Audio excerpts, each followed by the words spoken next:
Madame, Monsieur, bonjour et bienvenue dans le JT du groupe Revue Fiduciaire de ce jeudi 28 mars. Voici les titres que nous allons développer. Remise d'impôts, bail commercial et pour finir, imposer la récupération d'un pont. Il est question de remise d'impôts dans l'affaire qui ouvre cette édition.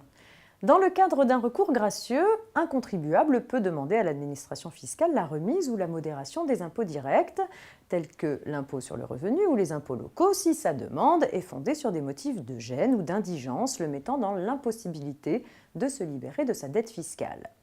Un couple pourtant surendetté, bénéficiaire du RSA et de la CMU et dépourvu de patrimoine, a vu sa demande de remise d'une dette d'impôt sur le revenu de 15 000 € rejetée par l'administration.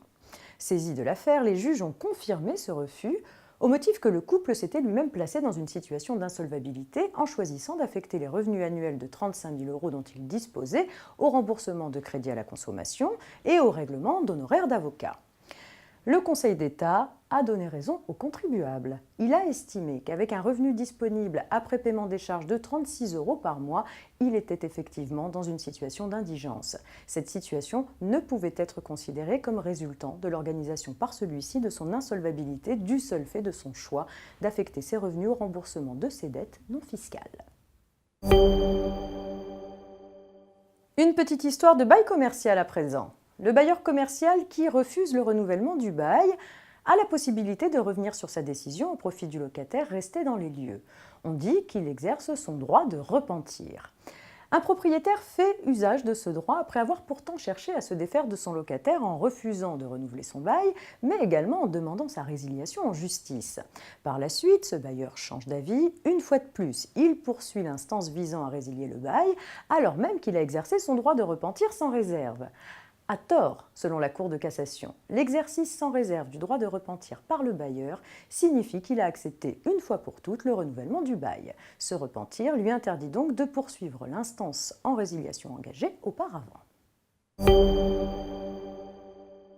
On s'intéresse au fait d'imposer la récupération d'un pont avec l'affaire suivante.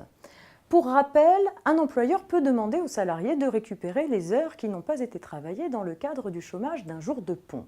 Les modalités de la récupération de ces heures sont soit prévues par un accord collectif ou une convention collective, soit fixées par l'employeur en fonction des règles que le Code du travail impose sur ce point.